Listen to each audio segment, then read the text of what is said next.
Hello everybody, welcome back. We're in the kitchen. It is the last Friday of the month. It is time for the calendar recipe, and we've got a good one. Although weirdly, I do have to say, I could not find any freaking lamb. That is very weird.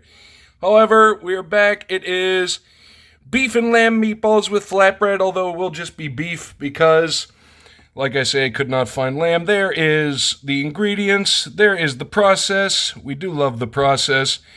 And then we have our Turkish spice pack with cumin, pink peppercorn, oregano, bay leaf, cilantro, paprika, sumac, cayenne, sesame seed, and garlic. And for those that don't know, sumac, I think, is a very underappreciated spice. It kind of has a lemony flavor or lemony scent, but not like overpoweringly lemon. I think it's very nice when used right. So here's that. We've got a decent amount of prep work to do. Stuff's going to be waiting for an hour, so I'm going to be jumping all over the place, but you guys will see it in pretty much sped up time. So stay tuned. We'll be over in the kitchen in a moment.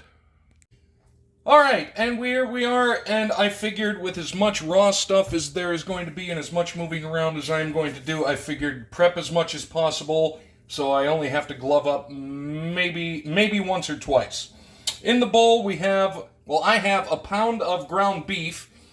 It said if you want to do it with lamb, it's a half pound of each, half pound of ground beef, half pound of ground lamb. I couldn't find any ground lamb, so it's just beef. Quarter cup of breadcrumbs. I use just plain unseasoned panko. Quarter cup of pretty relatively minced onions. I did not show that part because there was much swearing and a few hexes thrown out. The spice packet is underneath all that somewhere. We have a teaspoon of salt, and to quote the late great Shem Howard, 1 hen fruit, and always crack the egg on a flat surface because that really mitigates, the chance of getting any shell in what you're doing. And another tip, as we combine these before we add the second part, which is something I've never actually done while making meatballs, so I'm curious to see how it actually works. It's much like working with dough. You try to work, time for puns, kids. Try to work the meat as little as possible, because otherwise it's going to get too tough. Your mind went to a bad place, but it shouldn't have, because that is actually proper.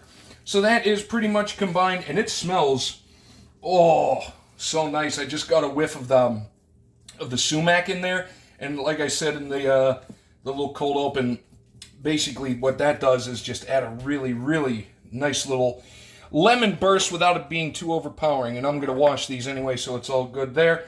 Now, in here, we have the, what was it, Zach? 1/2 teaspoon baking soda. In here already is 1/2 teaspoon of lemon juice. Then we're going to do 2 tablespoons of water. I did not combine those two yet because if I remember science properly, something should happen. And the point of adding this to the meatballs is to up the pH level, which basically will ensure that the meat doesn't get too tough. So now into the mixture this goes. Okay, yep, there it is. Physics! Physics, I tells you. So we're going to get that stirred up. And then right in here we go with it.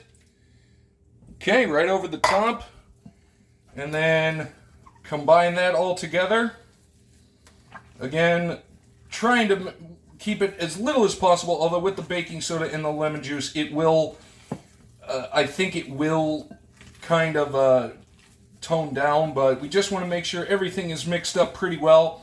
And now, what I'm going to do is I'm going to throw some plastic over this. It's got to sit in the fridge for about an hour. So, in my time, I'll be back in about an hour or so. In your time, you'll see me probably in about 10 to 15 seconds.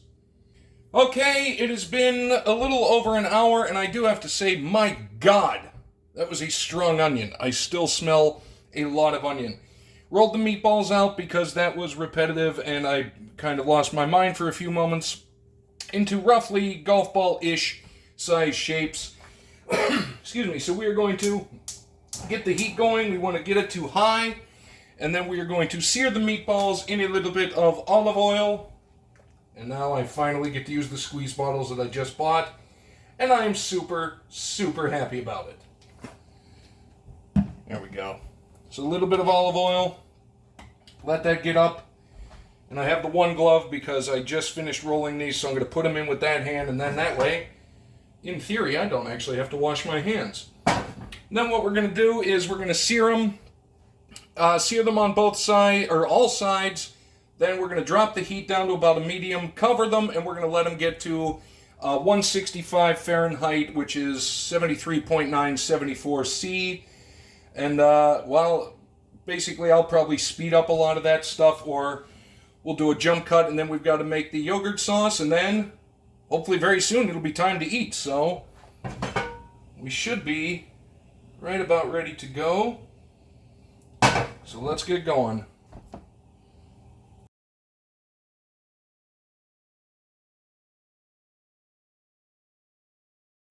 I will have sped that up to make it a lot easier for everybody.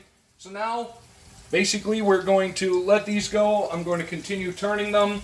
We're going to get them brown on all sides to really get a good sear. Then we will put the lid on it, and I chose this thing over the cast iron because I still haven't found a lid for my cast iron. I really do want one. That is definitely going to be one of the things that's upcoming soon. So, let's see. Do I want to speed this up? Well, actually, let's take a look first and see what the color and at least roughly what you're looking at.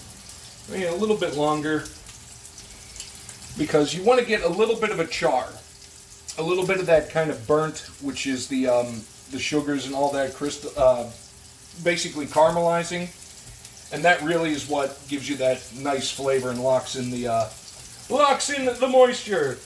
Okay, so yeah, there we go. So basically, that's a little squishy, but that about right there is what you're looking for. Hopefully, yeah, there we go. So we're going to make sure we do that on all sides. Then when we come back, I'll have the lid on this. At some point, we will have to stab the balls. And then, you heard what I said, and I said it correctly. And then at that point, we will make the yogurt sauce, and then I am going to have a little bit of a late lunch. So see you guys in a few minutes. Okay, the meatballs are browned on all sides. I have dropped the heat. They are now covered and cooking, and we will wait for them to finish.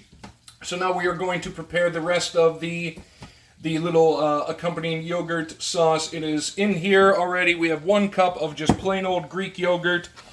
Could not find Persian cucumbers, but I got an English cucumber instead. It's roughly the same thing, just in a different size, essentially. It's seedless with a much softer skin. So we'll do about that chunklet. And then it says a tomato. I'm not that big on tomatoes, but I got us a small one. So now, basically, I'm going to speed this up while we dice and keep an eye on this stuff.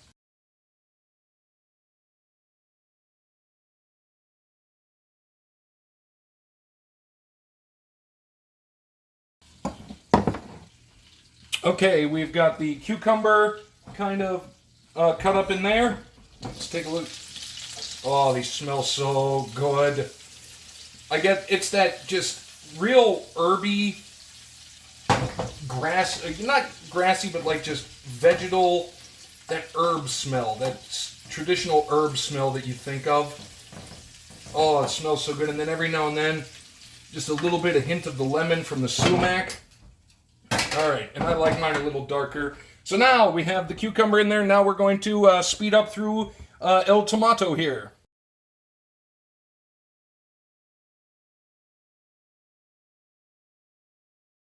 Okay, and that is in there. Now, basically, we're going to stir that together. Let me find a little bag so I can store the rest of my tomato for a future usage in something.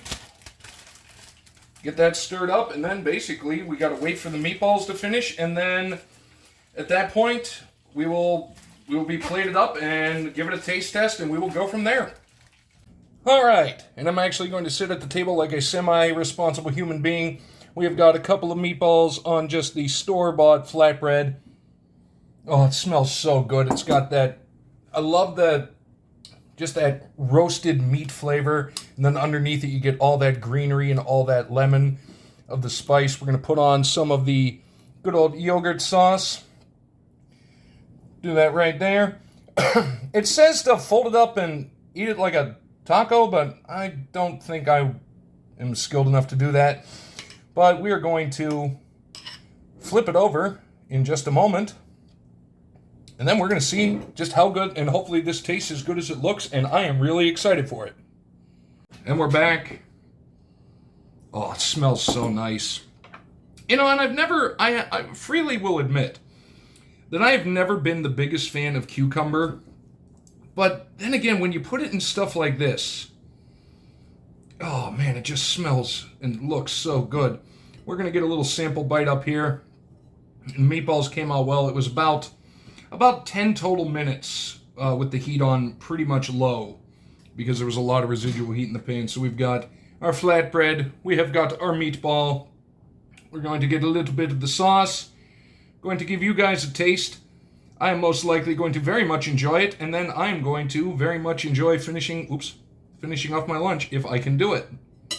So, we will see. But, in we go.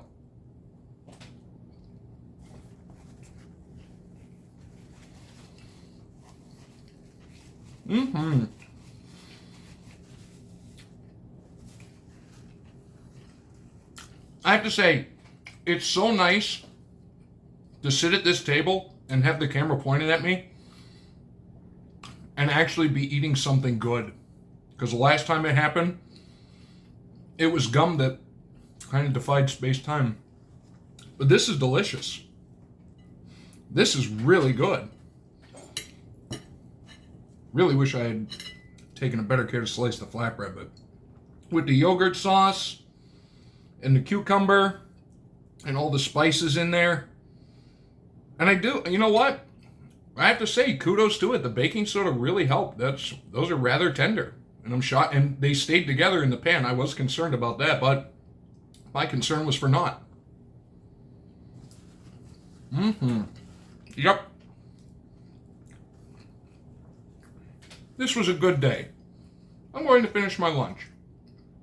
Hopefully you like it. Let me know what you thought down below, and we will see you later on today, because there's some battle action between myself and Julie Farnham. So look forward to that, except for the fact that I'm going to lose. See you then.